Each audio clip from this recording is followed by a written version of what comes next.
nivyo twarakurikiye ibyo umushikiranganje w'ubutungane yishuye mu kiganiro ariko arabamenyesha makuru ikiganiro cyari gukoreshwa n'abashikiranganje hanyuma rero kuri ibyo bibazo bijanye n'abanyororo ico twatahuye nuko umushikiranganje asa n'uwashaka gukwepa ibibazo uko bariko baravyicura ntavyicure uko bariko barabimubaza ntavyicure uko yabibajijwe.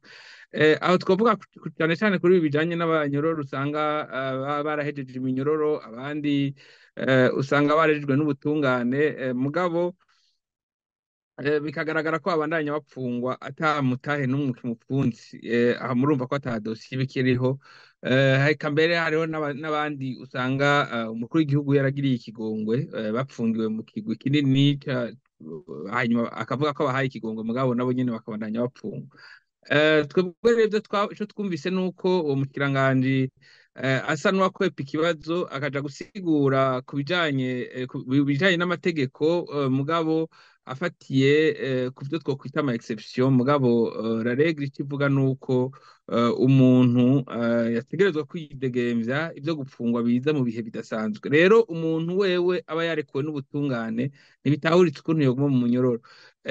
Ivyo yagiye gusigura naho avuga yuko bashikiriza amanza bashobora kugumiza umuntu mu munyororo kubera ko ari mu nyungu z'umutekano kubera ko ari uwo muntu canke abanyagihugu bashobora kugira ingorane barekuwe.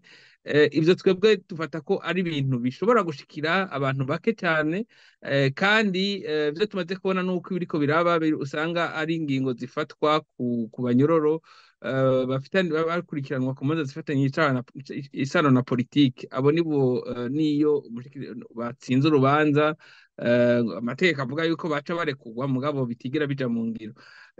Ikindi nuko mu gihe umushikirizamanza yoshika afata ingingo akavuga yuko abo bantu naho barekuwe babandanya bapfungwa ivyo ategeza kubisigura akabitangira insiguro zigaragara mugabo ivyo tubona uno munsi nuko abo bantu babandanya bapfunga uko ata n'insiguro yatanzwe.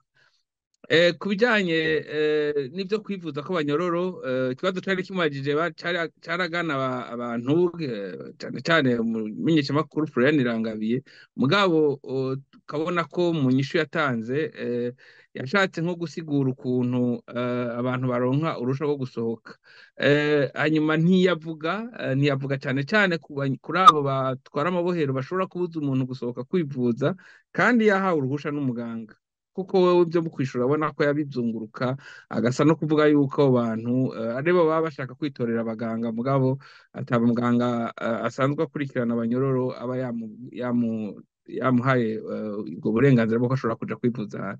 Ni benshi rero tuzi byamaze gushikira abaganga baha uburenganzira mugabo abatwara amabohero bakabankira kubera byaha bakurikiranwa ko bijanye na politiki ugaca usanga nabo kumbura batora amategeko ahandi ari mu migendereza canke mu bandi batwara igihugu mu gipolisi canke ahandi.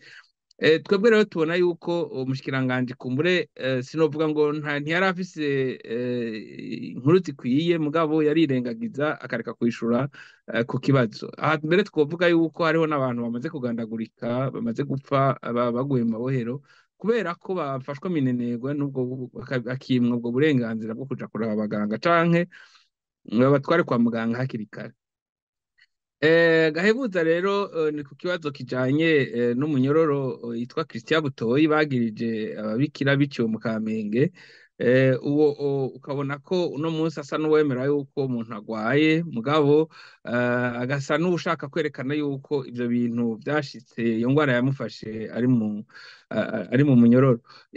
Uko no kutagira isoni kuko Christian Butoyi abarundi bose irya dosiye barayikurikiye kuva afatwa bavuga ati uyo yari umuntu agwaye ingwara yo mu mutwe kandi azwi ngaho mu Kamenge. Uno munsi rero siho umushikiranganje yoza kubwira abarundi yuko ari ibintu bishasha bije uno munsi. Twebwe rero tubona yuko ari gusa no bijanye n'agati y'akazina muntu babona yuko umenga ni ibintu byo gukinisha babesha abanyagihugu ko bishakiye kugira ngo berekane nko umenga bariko barakora bijanye n'amategeko ariko ataho bihuriye n'amategeko. Rero Christian Butoyi naho n'uno munsi bigaragara ko agwaye, naho nyene ntiyari kuguma apfunzwe. Abagwaye bateza kuja kwa muganga, abagwaye ntibaza kubashira mu mabohero baza, kuko kirya si ikibanza co kuvurwa, ni ikibanza co gukosora. Urumva ntiwokosora umuntu asanzwe nawe mu mutwe atameze neza.